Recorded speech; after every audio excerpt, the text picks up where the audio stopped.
ప్రతి చిన్న విషయానికి కోపం తెచ్చుకొని అధికంగా బాధపడి ముఖంలో గ్లో పోయి చుట్టూ ఊడిపోయి ముసలి వారిలా తయారయ్యి అంకుల్స్ గా మిగిలే వారందరికీ మరియు ఒక చిన్న సమస్యని పెద్ద భూతద్దంలో చూసి ఆత్మహత్య చేసుకుని చనిపోయే పిరికి పందలకు ఈ వీడియో అంకితం.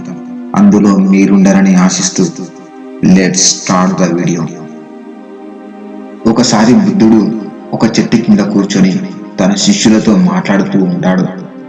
అక్కడికి ఒక వ్యక్తి వచ్చి బుద్ధుడి ముఖంపై ఉమ్మి వేయటం జరుగుతుంది. బుద్ధుడు ప్రశాంతంగా తన ముఖంపై ఉన్న ఉమ్మిని తుడుచుకొని ఆ వ్యక్తి వైపు చూసి తర్వాత ఏంటి అని అడగటం జరుగుతుంది. ఆ అపరిచిత వ్యక్తి ఈ విచిత్రమైన ప్రశ్నకు ఏం చెప్పాలో పాలుపోక ఇలాంటి ప్రశ్న వేశాడేంటబ్బా అని ఆలోచనలో పడతాడు. ఇలాంటి సందర్భం నాకు ఎప్పుడూ ఎదురు కాలేదని ఆశ్చర్యంతో కొంత కంగారుతో ఏం చెప్పాలో అర్థం కాక కోపంతో అలాగే బుద్ధుడిని చూస్తూ మౌనంగా ఉండిపోతాడు. సాధారణంగా ఈ వ్యక్తి అందరి ముఖంపై ఉమ్మి వేసి అవమానించేవాడు. అందులో కొందరు కోపగించుకునేవారు, మరికొందరు పోట్లాటకు దిగేవారు. ఇంకొంతమంది పిరికివారైతే అతనికి ఎంతో కొంత సొమ్ము అందజేసి అక్కడి నుండి అవమానంతో వెళ్ళేవారు. కానీ బుద్ధుడు మాత్రం నాపై కోపం తెచ్చుకోలేదు, పోని పోట్లాడను లేదు. చివరికి పిరికి పందలా అక్కడి నుండి తల వంచుకొని వెళ్ళను లేదు. వీటికి బదులు నాతో తర్వాత ఏంటి అనటం జరిగింది. ఇతనికి ఏం సమాధానం ఇవ్వాలబ్బా అని ఆలోచించసాగాడు. కానీ బుద్ధుడి యొక్క ఆనందుడు అనే శిష్యుడు కోపోద్రితుడై తన తోటి శిష్యులతో ఈ విధంగా చెప్తాడు. ఇతను చాలా ఎక్కువగా చేస్తున్నాడు, మనం ఈ చర్యను సహించరాదు. దీనికి ఇతని శిక్ష అనుభవించి తీరాలి, లేదంటే అందరూ ఇతనిలాగే చేయటం జరుగుతుందని అనటం జరుగుతుంది. ఇదంతా విన్న బుద్ధుడు, మీరు నిశ్శబ్దంగా ఉండండి, అతడు నాకు ఏ విధమైన హాని కలిగించలేదని. అతను కొత్తవాడు, అపరిచిత వ్యక్తి. అతను తప్పనిసరిగా నా గురించి ఇతరుల నుండి ఏదో ఒక విషయం విని ఉంటాడు. అదీ కాక ఈ వ్యక్తి నాస్తికుడు మరియు ఇతడు మనుషులను వారి బుద్ధి మందగించేలా చేస్తాడు.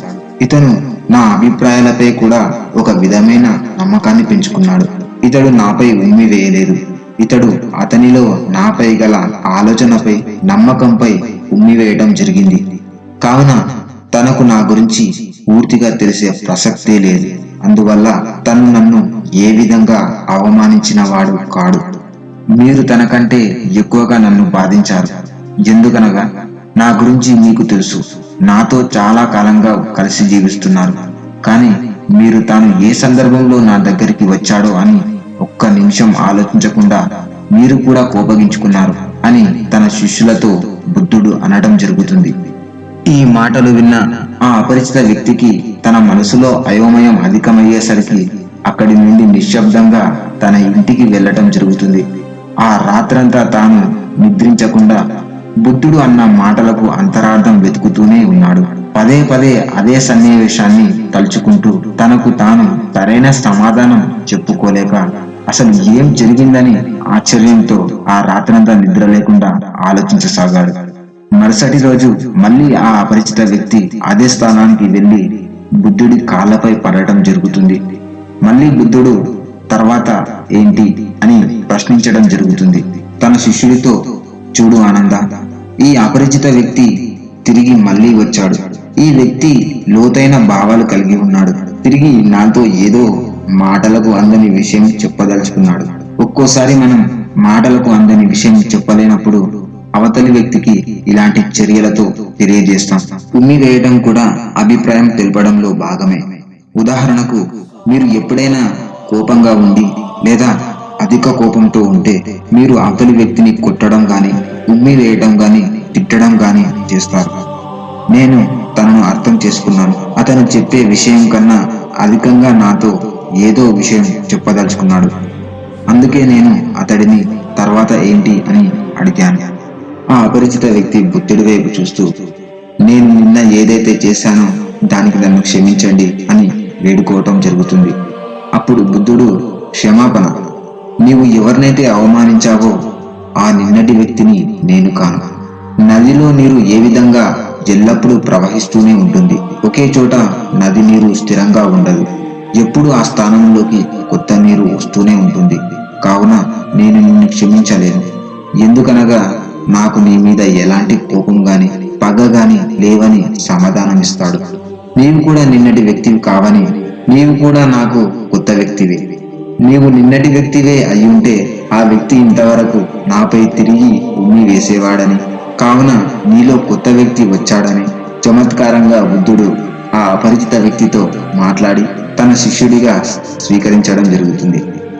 ఫ్రెండ్స్ తిట్టారను, ఫోన్ చేయలేదను, చాట్ చేయలేదను, చూసి కూడా పలకరించలేదను, నాకు వాల్యూ ఇవ్వడం లేదను, తల్లిదండ్రులకు ఖర్చులకు డబ్బు ఇవ్వలేదను, పరీక్ష సమయంలో మార్కులు తక్కువగా వచ్చాయను, ఇలాంటి తాత్కాలిక విషయాలపై మనసు కేంద్రీకరించి ఆ తప్పును ఎవ్వరూ సరిదిద్దలేరేమో అన్న భ్రమలో చాలా మంది ఆత్మహత్యలు చేసుకుంటున్నారు.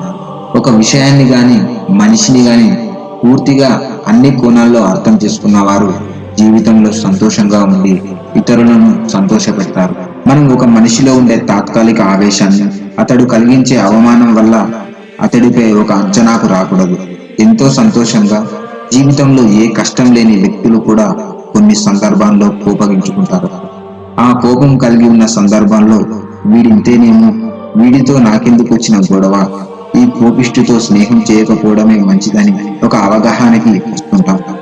చంద్రుడి అందమంతా చూసిన వారు చంద్రుడిలో ఉన్న చిన్న మచ్చ వల్ల చంద్రుడిని అసహించుకుంటారా చెప్పండి?